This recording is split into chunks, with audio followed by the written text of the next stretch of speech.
पता है ऐसा थानेदार साहब तो आपके साथ साथ हमारे से भी बहुत गुस्सा है। उन्हें मनाने में बहुत समय लगेगा इस बार।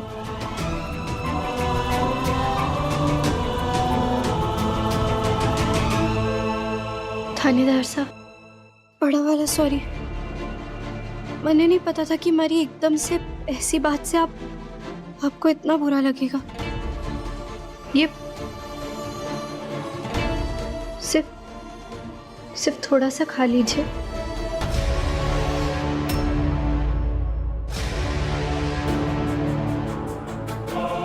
जिस लड़के की वजह से मेरी बहन की पूरी जिंदगी बर्बाद हो गई, जिस लड़के की वजह से मेरी बहन का सब कुछ खत्म हो गया, उसके बारे में कोई बात नहीं करनी, ना गलती से और वानी के सामने तो खास कर नहीं। थानेदार साहब, एक बात पूछूं? आप ही कहते हैं ना हर इंसान को गलती करने पर दूसरा मौका मिलना चाहिए, और खासकर तब जब वो अपनी गलती को सुधारना चाहे। तो अगर डॉक्टर साहब वानी जी की जिंदगी में वापस आना चाहे, अपनी गलती सुधार कर, तो क्या आप उन्हें मौका देंगे? कभी नहीं।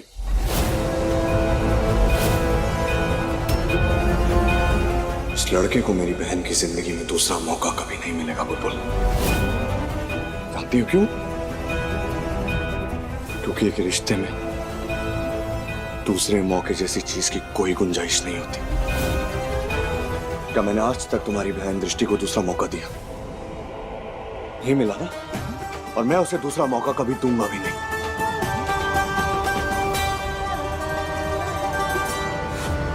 थानेदार साहब, मजबूरी और अनजाने में की हुई गलतियों को तो माफी मिलनी चाहिए ना? माफी गलती की मिलती है बुलबुल, गुनाह की नहीं। उस लड़के ने, उस डॉक्टर ने मेरी बहन वानी को धोखा दिया, मेरी नाबालिग बहन वानी को धोखा। प्यार की नींव गहरी जरूर होती है बुलबुल, लेकिन एक कांच के टुकड़े की तरह नाजुक भी होती है। और एक बार उस प्यार भरे रिश्ते में झूठ बोला जाए ना, तो उस रिश्ते को बिखरने में वक्त नहीं लगता। मुझे तो ये समझ में नहीं आता कि एक रिश्ते में लोग धोखा देने को मजबूरी का नाम कैसे दे देते हैं। क्योंकि धोखा तो होशो हवास में दिया जाता है, झूठ तो जानबूझकर बोला जाता है, गलती से नहीं बोला जाता झूठ। थानेदार साहब, तुमने भी मुझसे झूठ बोला है ना बुलबुल?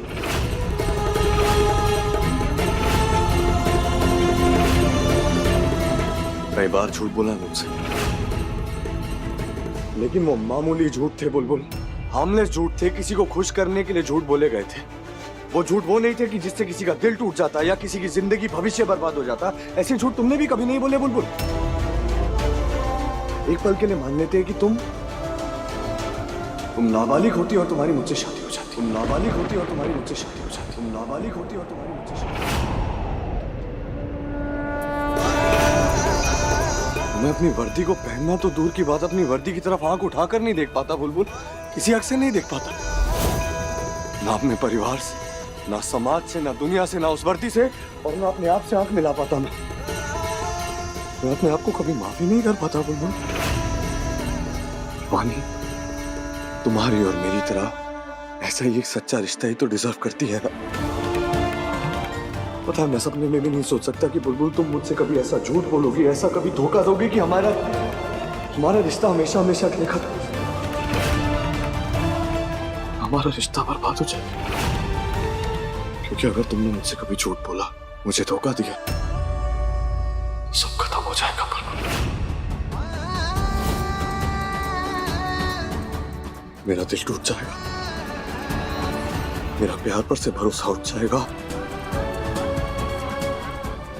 और बुलबुल, और बुलबुल, और बुलबुल, हमेशा के लिए खत्म, हमेशा के लिए खत्म, हमेशा के लिए खत्म, हमेशा के लिए सब खत्म हो जाएगा, खत्म हो जाएगा।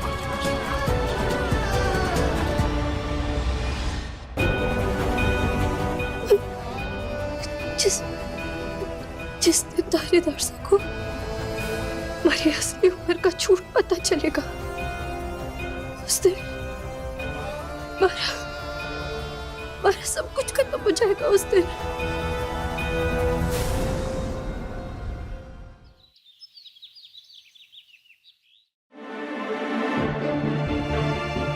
पता है मैं सपने में भी नहीं सोच सकता कि बुलबुल तुम मुझसे कभी ऐसा झूठ बोलोगी, ऐसा कभी धोखा दोगे कि हमारा रिश्ता बर्बाद हो जाए। कान्हा जी, आपके समय में प्रेम और प्रेम की परिभाषा दोनों ही कितनी सुंदर थी, लेकिन जब जब मैं अपने प्यार के साइकिल को पेडल मारती हूँ तब तब उसकी चेन ही उतर जाती है। पर ऐसा क्यों होता है कि जहाँ जहाँ प्यार होता है वहाँ वहाँ जुदाई और दूरी का डर भी होता है। एक तो हमारे जन्मदिन को अभी पूरे 3.5 महीने, ये 7 नवंबर जल्दी क्यों ना आ जाता, ताकि उस दिन मैं 18 की होकर थानेदार साहब को सारी सच्चाई बता दूं।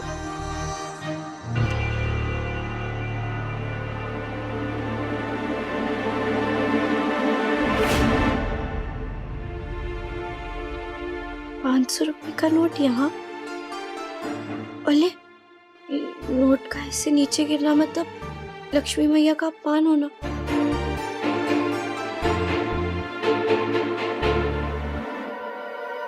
ओले नोट फूफा सा, आप हमारे साथ रेस टीप खेल रहे क्या? आपको पता है 100 मीटर से लेकर 800 मीटर तक पूरे पुष्कर में मैं चैंपियन थी रेस की।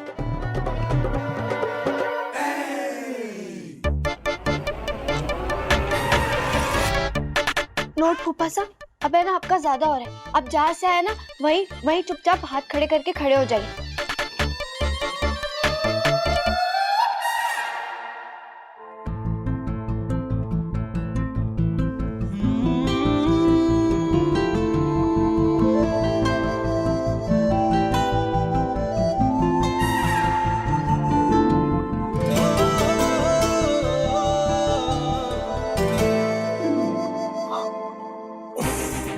ओले माली थानेदारनी सा इतनी परेशान होकर भी नोट चाची सा आपके साथ पकड़म पकड़ाई खेल रही है।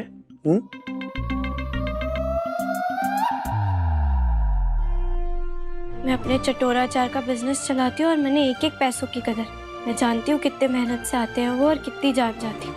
और आपसे किसने कहा मैं बुरे मूड में हूँ? ओ तो बुलबुल वीर प्रताप सिंह नाराज परेशान नहीं है? नहीं है? नहीं। तो फिर स्माइल करो। खुश? ये वाली स्माइल नहीं, वो बुलबुल वाली ओरिजिनल स्माइल। वो तो मेरी बुलबुल जब स्माइल करती है तो उसकी स्माइल उसकी आंखों तक पहुंचती, वो वाली स्माइल। देखिए मैं बहुत खुश हूँ, अब काम में हमारे को जाने दीजिए।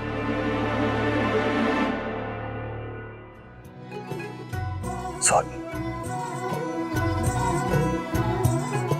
आप हमारे साथ ही क्यों खेल रहे हैं? कल मैंने तुम्हें वानी को लेकर जो कुछ भी कहा और साथ में रिश्तों के बारे में जो कुछ भी कहा उसे मैं सच मानता हूँ बुलबुल,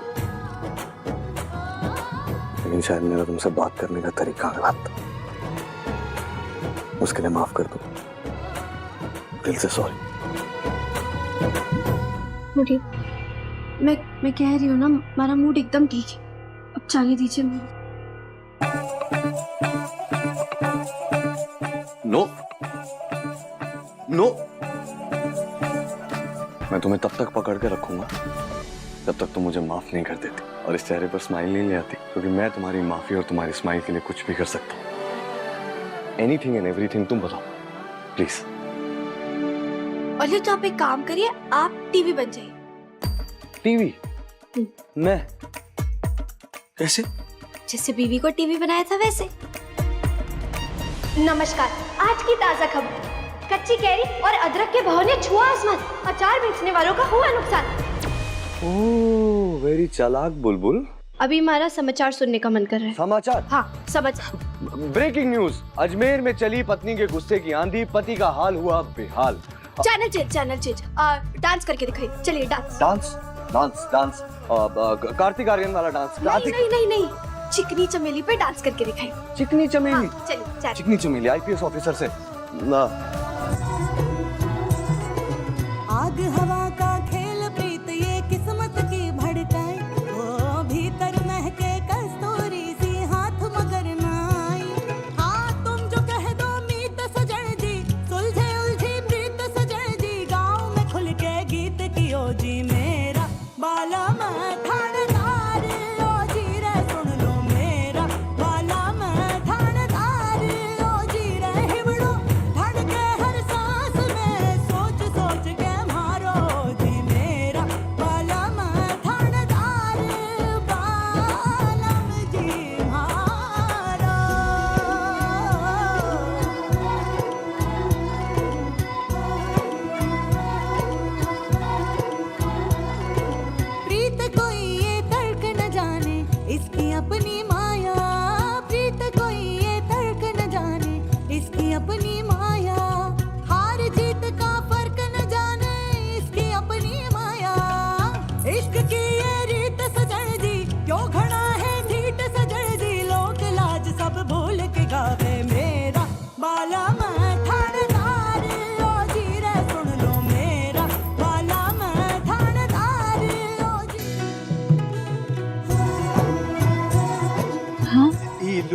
का मतलब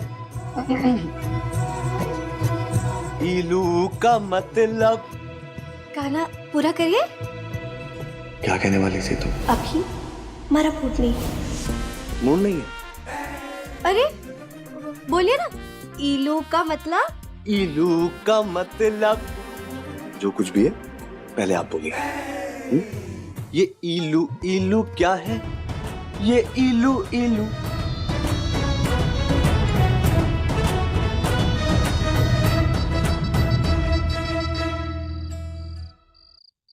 पानी बुआ, खाना भी नहीं खाया। क्या हो गया वर्णिका, तुम इसे? अरे चाची, वानी बुआ ने सुबह नाश्ता भी नहीं किया था और अब खाना भी नहीं खा रही है। बस वही डॉक्टर की रट लगाए रखी है उन्होंने। अच्छा तुम एक काम करो, तुम चलो, मैं वानी जीजी से मिलकर आती हूँ सब। अरे नहीं चाची, अब टेबल पर जाओ, मैं वानी बुआ को लेके आ जाऊंगी। और वैसे भी चाचू आपको ढूंढ रहे थे। और आप अपना स्लिंग पहनिए ना। यू शुड बी केयरफुल चाची।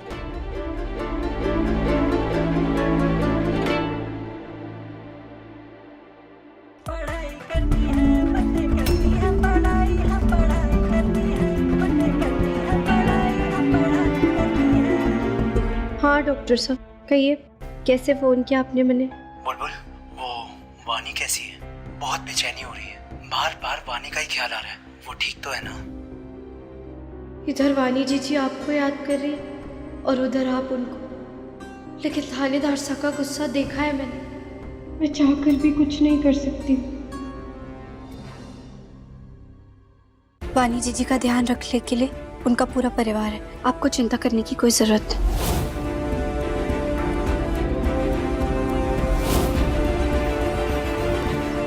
माँ, कावेरी चाची खाना लाओ ना।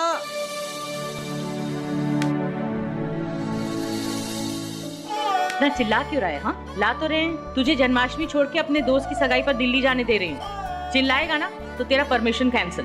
अच्छा सुन, तेरे पापा कहाँ हैं? पापा वो फोन पे किसी से बात कर रहे हैं, आ जाएंगे। अरे खाना ठंडा हो जाएगा। हाँ हाँ ले लाइए। ए कावेरी, उसे मत दे। तुझे पता है ना कि उसका घाव अभी हरा है, मतलब भरा नहीं है। और तुम क्या झांसी की रानी हो जो सब काम तुम्हें खुद ही करना है?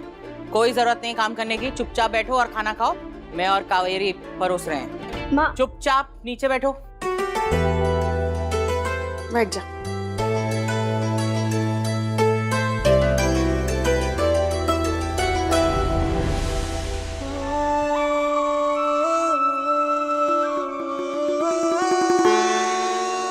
मेरा हाथ छोड़िए थानेदार साहब। नहीं छोड़ूंगा। पहले मुझे दो जरूरी बातें बोलो। क्या? कि तुमने मुझे माफ कर दिया, पहली, और दूसरी, वो प्रॉम नाइट वाले दिन तुम मुझे कुछ बोलने वाली हो? बोलो। और दूसरी बात तो पहले आप भी कह सकते हैं ना। Ladies first.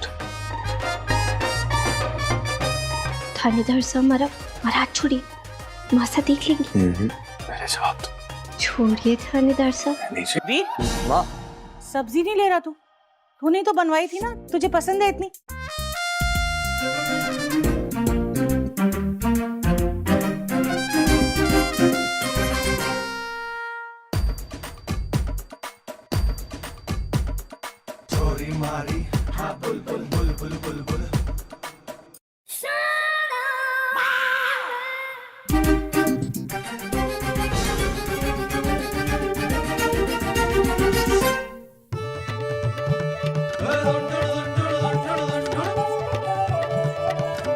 जल्दी बताओ। आई लव क्या? बोलो। छोड़िए ना हमारा हाथ। क्या कर रहे हो आप थानेदार साहब? छोड़िए हमारा हाथ। छोड़। नहीं बोल। हाथ नहीं छोड़ने वाला। पहले मुझे मेरा जवाब चाहिए। और मुझे ये बताओ कि एकदम से तुम्हारा गला कैसे बैठ गया? और तुम्हारा हाथ इतना टफ और तुम्हारी पकड़ इतनी मजबूत कैसे है? हाँ? तन्ने बाकी के बच्चों ने पाल पोस कर बड़ा करने में मारे हाथ खिंच गए, इसलिए सख्त हो गए हैं।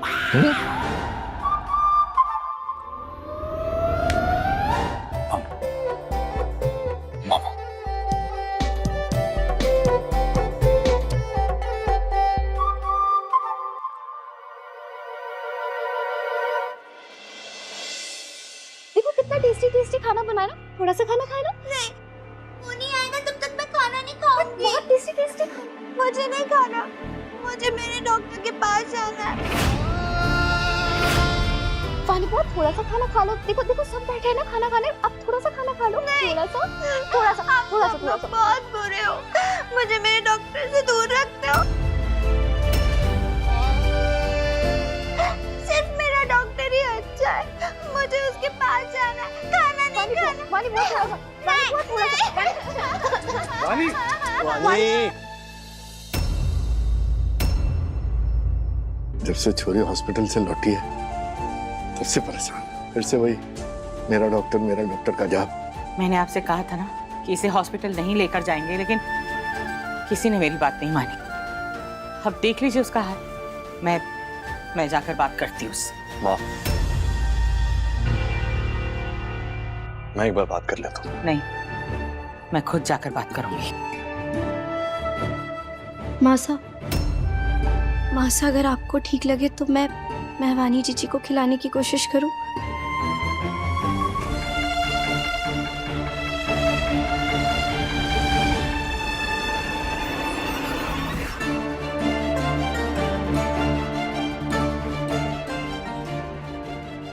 मुझे माफ कर दीजिए मासा, पापा साहब, हमारे को ऐसे डॉक्टर जैन साहब वाली बात आपसे छुपानी नहीं चाहिए, लेकिन मैंने अगर आप लोगों को अभी कुछ भी बताया तो बस बात का बतंगड़ बन जाएगा। बस सही समय आने पर मैं आप सबको सब कुछ बता दूंगी।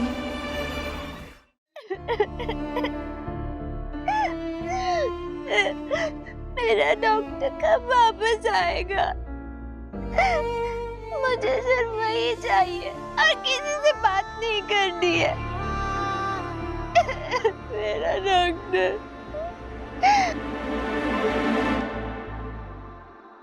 ये आप क्या कह रही है थाली ताई साहब?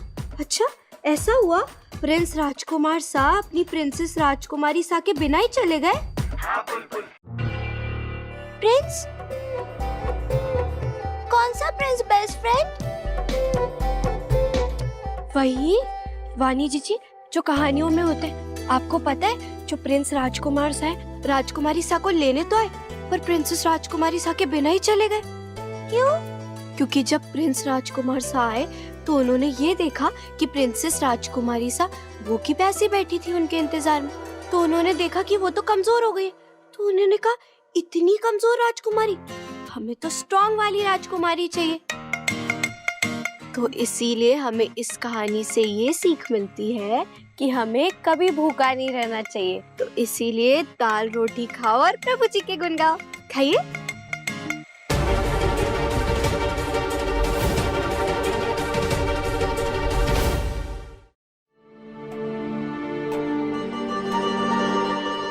भाभी, वीर भाई से बात कर लेना, आपकी दवाइयों में कुछ चेंजेस करने हैं। क्यों?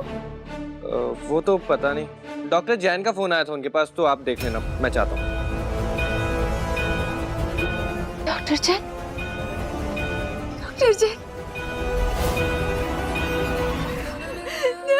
डॉक्टर जैन? हो गई गड़बड़। शांत हो जाइए। चलो मुझे मेरे डॉक्टर से दूर ले गए। शांत। तुमने कहा था ना कि तुम मेरे डॉक्टर को वापस लेके आओगी। प्लीज प्लीज उसे वापस लेके आओ। मुझे वही चाहिए। हमारे खाटू श्याम जी, मैं जानती हूँ मैं अभी जो करने वाली हूँ वो बहुत गलत है, मुझे माफ कर दीजिएगा, लेकिन अब हमारे पास इसके अलावा और कोई रास्ता भी ना है।